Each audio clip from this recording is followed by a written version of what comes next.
Hi, and welcome to this week's Mortgage Broker Broadcast. This week's podcast is following on the theme that we've started at the beginning of January. So we're now the third episode in. We're now at the middle of, the 17th of January today. We're halfway through January. We're talking about habits. I'm saying we because it's Leigh Rowland and I, which I'll get Leigh onto the podcast shortly. So yeah, we're talking about habits and the importance of habits and comparing them to resolutions and things like that. So in the first episode, we talked about the understanding about New Year's resolutions and then science more around the habit side of things. Last week, we then talked about small wins and the power of small wins, and also about consistency is key. This week, we're talking about decision fatigue and around that, and also the emotional component as well. And then next week, in the final episode in this little mini-series, we're talking about adapting to change and then bringing it all together in terms of the conclusion from there. So as I said, this week we're looking at focusing on decision fatigue. We're looking at emotional component all around habits and the difference between habits and resolutions on that basis, looking at those sort of key areas. My guest, who has been on the podcast on every episode so far in this mini-series, is Leigh Rowland, and I'll get his take on his thoughts with regards to decisions fatigue and emotional components as well, and he does bring it all together nicely. So yeah, let's just get Leigh onto the podcast. So welcome back onto the podcast, Leigh. How are you? Not too bad, thank you, Craig. I'm a little bit tired because Posey had us up most of the night, but apart from that, all good and feeling positive. How are you feeling? Yeah, good. Yeah, very good. I'm lucky enough that my son's 18, so I don't have to worry about him keeping me up during the night. So yeah, but no, it's but all good, mate. Honestly, all good. So yeah, and halfway through. Can you believe it's halfway through January already? What was 17th of Jan today? It's halfway through the month, and the month's flying by already. I can't believe it. I cannot believe it. It's my birthday on the 21st, and it's just flying by. You just look like this last week and a half, especially with all the changes with the lenders and answering clients' questions, and also getting back into a rhythm. It's just gone flying by, Craig. I can't believe it's the 17th already. Absolutely crazy. It is mad, but all good. That's the main thing. All good. Yeah, exactly. So Leigh, thanks for agreeing to come back on. I know we sort of said that we were going to do 4 episodes about habits to start the new year and start the first month of 2024 and obviously the podcast episode. So far we've looked at the first one in the first week back. We looked at understanding that New Year's resolutions and the whole science thing behind habits. Last week, which seems like a lifetime ago, we talked about small wins and about consistency. And then this week, we're going to talk about decision fatigue, really, and then the emotional component behind that. And then next week, we'll pick up on the last bit, really, and the last one about adapting to change and really the takeaways from the last 4 weeks. So yeah, thank you for so much for your input and being involved so far. As I've said to you before, from last week's podcast, got good feedback, good comments, and got some good questions as well in terms of it. And things like small wins and consistency are words that and things that people understand. And I think people understood how, like, especially the small wins, because we all need to feel as though we're moving forward, don't we? Yeah, exactly. Well, it happened to be live on the podcast, didn't it? When you gave me the feedback it literally happened live on the podcast. And like you said, I thought I wasn't switched on the first episode. Then we had feedback about the first episode in the second episode, and I had that instant hit straight away, and it happened live. So it was absolutely outstanding to experience that and comment on it and feel it all at the same time. It was absolutely superb. Yeah, it was. Yeah, I forgot about that. Yeah, it was, and we haven't clipped that yet, so I'll make sure I get that clip out because it was very real for you in that moment about the small wins. So yeah, actually living and breathing it straight away. So, yeah, I just wanted to move on and talk. I think one of the things that, with regards to habits, and obviously the fifth thing we want to talk about, and we said we were going to talk about, was about decision fatigue. Because I get passionate about habits anyway, but I think one of the things with decision fatigue is that it's like one of those where, as human beings, every single day, our lives are just filled with decisions, and big decisions, little decisions, whether they're big or small, it doesn't really matter. But we get filled with, and we get hit by decisions every day of what to have to breakfast, or do we do this, or do we do that, or what we're having to eat later, or it's around food. The two of mine already, but what? But the habits are sort of like I said, when we've got habits ingrained, then this will reduce the decision fatigue. Does that make sense? If you knew every single day when you wake up, Leigh, you were going to have toast for your breakfast, you don't need to decide. Yeah, that's a decision you don't have to make. Whereas obviously there's an array of food that you can have for your breakfast every single morning. It's about, that's the beauty of habits, is that takes that decision away. So it's one less thing that's going to get thrown at you today, and one less thing for you to make a decision on. Does that make sense? Yeah, of course it does. I mean, if you look at energy and you're at 100% of energy and you need that energy to get through the day, the less energy you spend on something you don't need to worry about, i.e. you've got a habit there, the more energy you've got to go around to make other things, like decisions, isn't it? So, absolutely, that's, so if you look at it like a power gauge, that's what I would look at it. And every time you make a decision, which isn't a habit, it takes some of that power away, which could be put into other areas. Now, as you get, I don't know, older with more responsibilities, you get used to making decisions, like you say, big or small.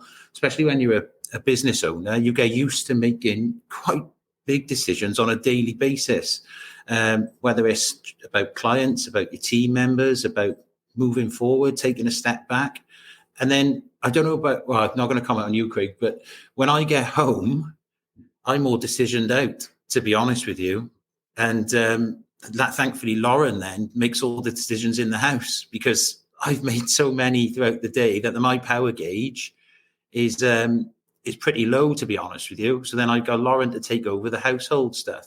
But I know I got enough energy in that gauge to get me through the business stuff, and also running the football team as well. That takes a bit of power out as well sometimes. So yeah, I look at it as like a power gauge, and any habits that we can get which don't take away from that power gauge, then fantastic. Exactly. No, that's a really good point, because then if you're, like, say you get home, or at the end of the day, and I'm with you on that, you like I get the power gauge is a good analogy, because I think we all, whether you get up early, whether you get up late, it's understanding your gauge, and like you say, the more your battery will get more drained, the more decisions you have to make. Now, if you think about it, if then that you've had you've taken time to make a lot of decisions during the day that really could already be formed. If you've already got habits in place, so you don't need to make decisions, you will then, when that see if you get hit at, I know what I'm like. So I've said before, I'm in my office, now I'm up early, hit the day, want to get on, take an action, have an impact. But then and by 4:00, my head's done. I don't want to make any decisions. So I know that, because then what happens is then when your battery's low and you get to the end of the day and you're drained, if then you are hit by then you need to make a big decision. For example, say your New Year's resolution, and you're saying, right, I'm going to go to the gym every day at 5:00, and you made loads of decisions through the day, and it's not habit yet. This is not habit forming. You're making loads of decisions during the day. Gets to 5:00, you're going to take the path of least resistance, because that's what we do as human beings. We will we're more likely to give into that. What is my CBA? That's right. Yeah, CBA. So it's like literally that can't be asked. syndrome, because you're like, I don't want to have to make that decision now. Whereas if it's already habit forming and it's not a decision, you're more likely to make the right decision. So, and what I mean by that is that if it gets to the end of the day and then a big decision hits you and you need to make a big decision at 4, Yeah. I know I make no decisions in my life, my business, 4:00. I will never make, but if I'm forced to make a decision, I will. But I know I will make a better decision at 6:00, 7:00, 8:00 in the morning, because then the battery's fully charged. My brain is then ready to go with decision making again. So I know that I make no decisions to have any impact, any changes, anything that's going to go on later in the day, because, like you say, I'm not going to take, as human being, like I'm not going to take the path of least resistance at 8 No, o'clock in the exactly. morning. I just won't. No, exactly. It's just like energy and clarity, isn't it? Because Yes. you need clarity when you're making big decisions or important decisions. And if you're not thinking clearly because you haven't got enough energy left, then you won't have any clarity. And obviously, especially in the sector we're in, you need pretty much clarity at all times. And if you haven't got that energy left, then like you said, you're just either going to make a bad decision or you're going to just find a way out of it. And that's not going to do anybody any good. But like you said, the resolutions take a lot of energy out of you, don't they? If you're just doing boom or bust all the time. Yeah. And so you're constantly 100% making decisions which are a hassle, feel like a hurdle. And there's, if you could form those into a habit, sort of, if we're talking about that, if the overall idea becomes a habit, then yeah, you've got a lot more energy to go around. But I get, like I said, with regards to decision fatigue, I don't really get it that much, but I know that Lauren does a lot of the stuff in the home, and I'm also a lot better in the mornings, like yourself as well. I tend to think a lot clearer in the mornings. But that's another habit that I formed, is making those decisions in the morning, scheduling important meetings for the morning or midday, because I know that's when I am at my best, let's say. Exactly. No, and that's exactly the point, Lee. That is a great point, because that's exactly decision fatigue. So I think, like you said there, resolutions, it's like a conscious decision, because there's no habit there already, no, because you've got to really, it's an ongoing mental effort, because then it's an ongoing mental effort, because you're going boom, bust, whatever, you're then more likely to then take the path of least resistance, because it takes that ongoing mental effort. So absolutely. So I think it is. So I think we've covered that in terms of their understanding really why, like with regards to decision fatigue, and why habit forming and having the right habits is far important. Like you said, for you, making those business decisions, you've worked out for yourself, is that you will make the right decisions based on the time of day that you're making those decisions.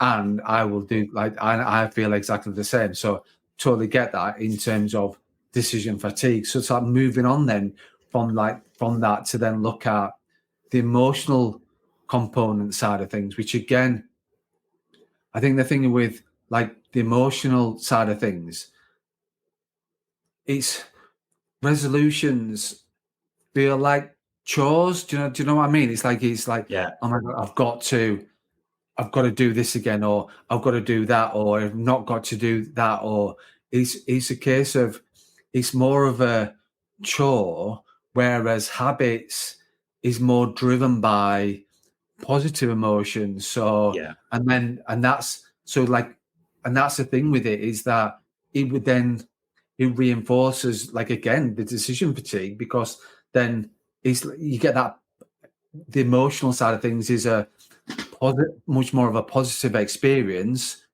because there's no decision to be made, because it's just going to happen. And then it's sort of, then you've got that loop going on.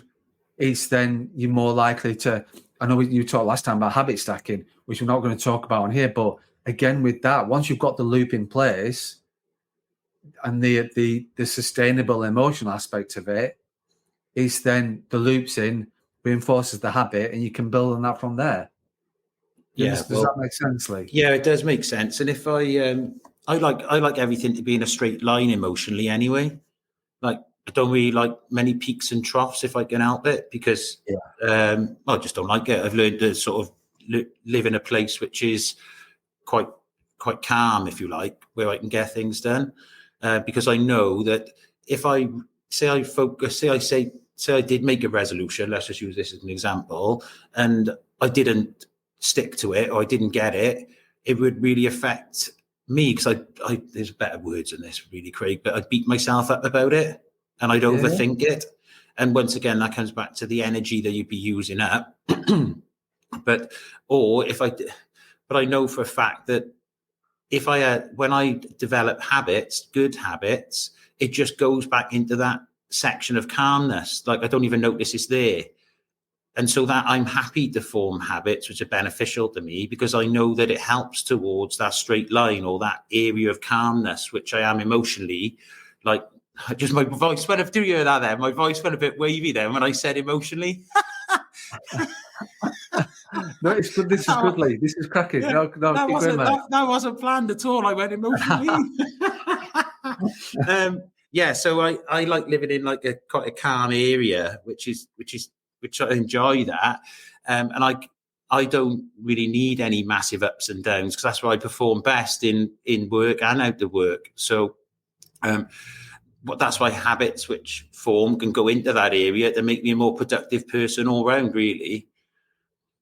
Definitely. And I think, to be fair, that straight line analogy and that calmness is exactly that. Because if you've then, this going off the side of it a little bit, we are going to tangent a little bit with this, but if you promote calmness, you want calmness in your work. Like, we know what it's like as mortgage brokers, business owners. We get thrown things every single day. So if we've got habits and we've got calmness as much as we possibly can, my voice will waving there, but I'm not sure with down to emotional. So if we've got calmness as much as we can, then what that will do is that when it takes the stress, we don't want to be in stressful situations.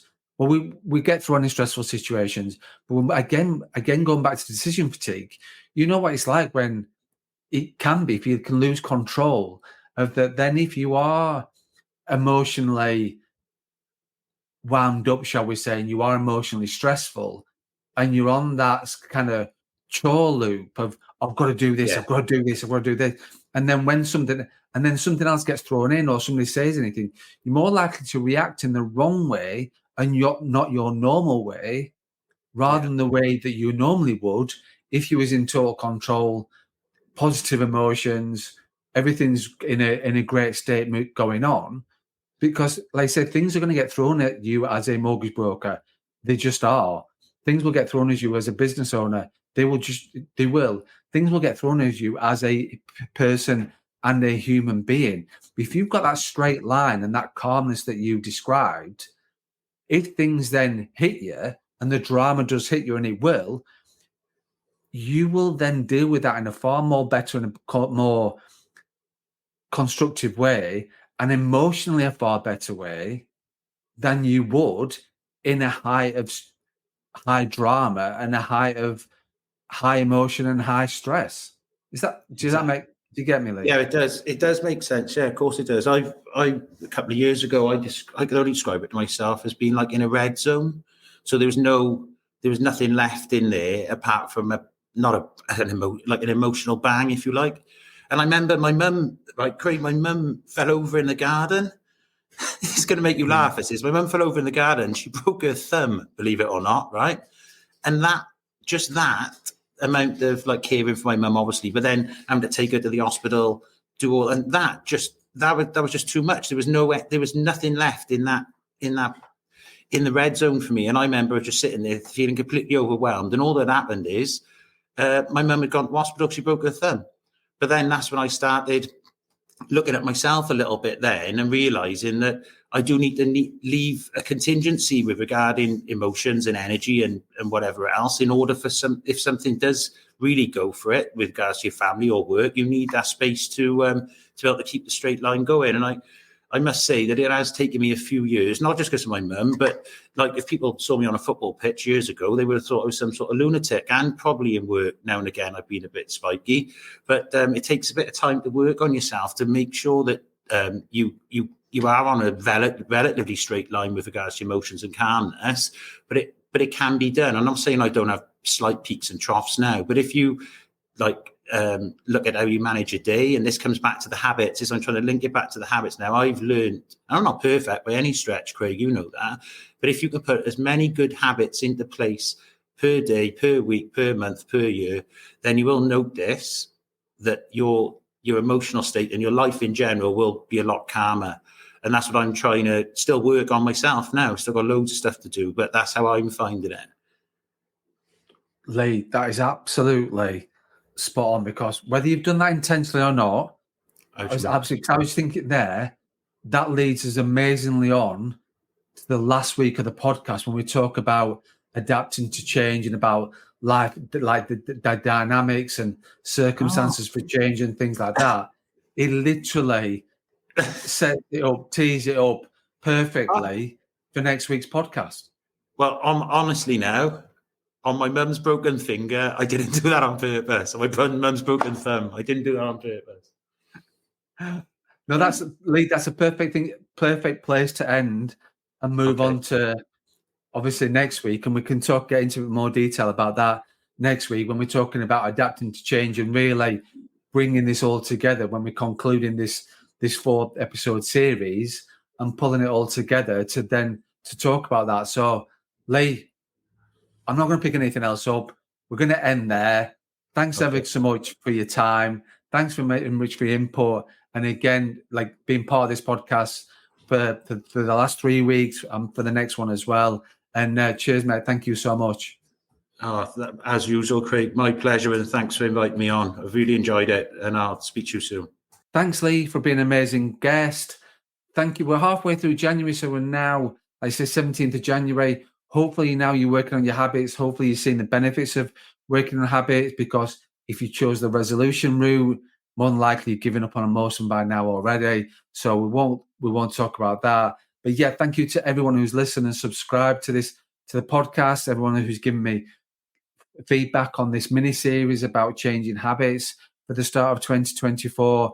I've loved recording every episode that we've done so far. As I said, we've covered quite a few topics. Next week, we're going to talk about adapting to change. Leigh's going to be coming back on to that. And then we're going to bring it all together in terms of conclusion about habit forming. So, but yeah, thank you to everyone who listened, subscribe. Thanks for the comments. If you have got any comments, feedback, please leave them in wherever you listen to the podcast.